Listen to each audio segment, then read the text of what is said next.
Que a graça e a paz de nosso Senhor e Salvador Jesus Cristo seja contigo. Quinta-feira, 4 de julho, Evangelho segundo Jesus. O Evangelho, ele é a proclamação das boas novas, né? É o perdão de Deus por meio de Jesus Cristo. O homem pecou, transgrediu a lei de Deus. O salário do pecado é a morte eterna, mas o dom gratuito de Deus é a vida eterna em Jesus Cristo. O preço pela transgressão da lei é a morte. Porém, Jesus veio para nos salvar. Isso significa evangelho, né? Deus tem uma lei, sua lei é imutável, e o homem transgrediu esta lei e por isso um inocente, no caso Jesus, né, alguém divino que se fez carne, teve que sofrer em nosso lugar. E aí na quinta-feira tem este tema interessante, falando exatamente sobre isso. Porém, tem uma perguntinha, né? Quais são as três partes da mensagem do Evangelho que Jesus proclamou?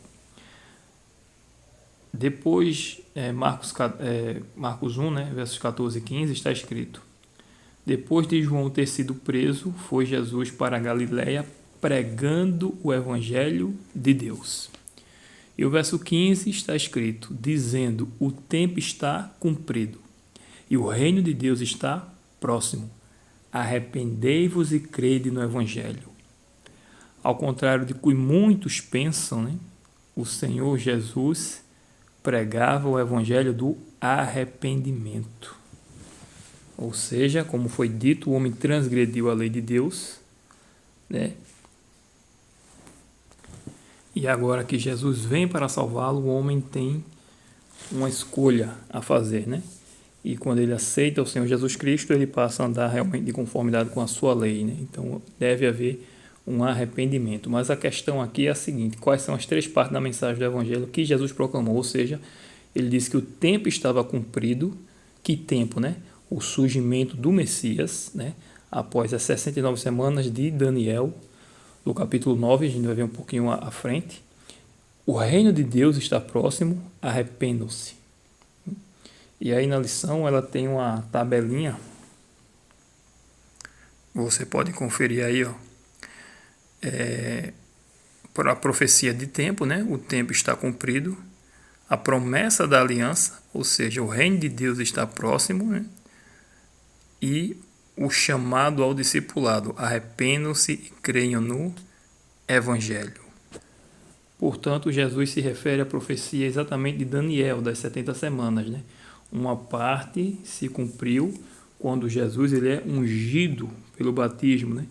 Como vimos no tema de ontem, né? O batismo de Jesus. Então ali vem o surgimento do Messias. Mais uma vez tem uma tabela aí abaixo da sua lição, não sei se você tem a lição, tem um gráfico, né? Mostrando exatamente isso. As 70 semanas que estariam determinadas para o povo judeu, né? De Daniel 9, versos 24 ao 27. O decreto sai com o decreto de Artaxerxes, no ano 457, como é dito aqui, ó.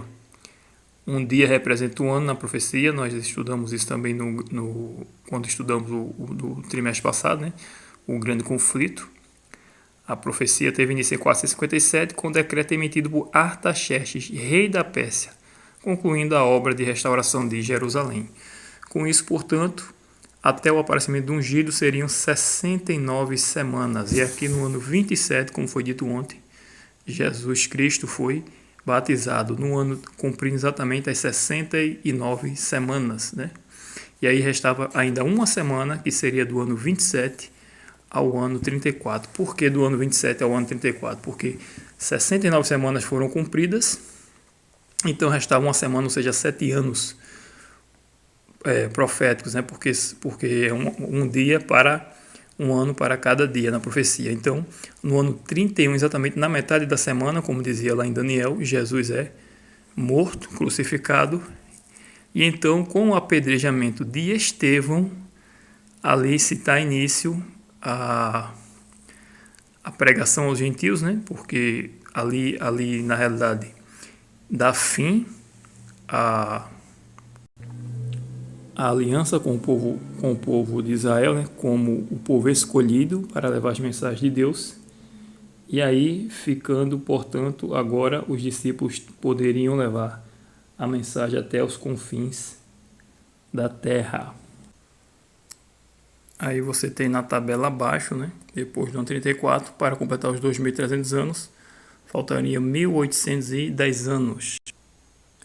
Lembrando que a contagem é regressiva. Aí você tem do ano 538 até 1798 a supremacia papal, e no ano de 1844 o início da purificação do santuário celestial, cumprindo assim a profecia dos 2.300 anos.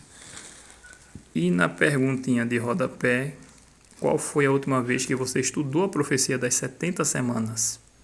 Essa profecia aumenta a sua fé, não apenas em Jesus, mas também na palavra profética?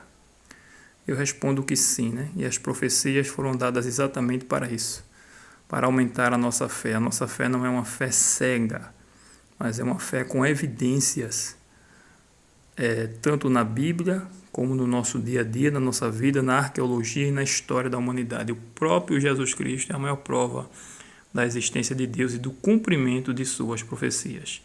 Que Deus te abençoe, que Deus seja louvado e até o próximo vídeo, se Deus quiser, em nome de Jesus. Amém.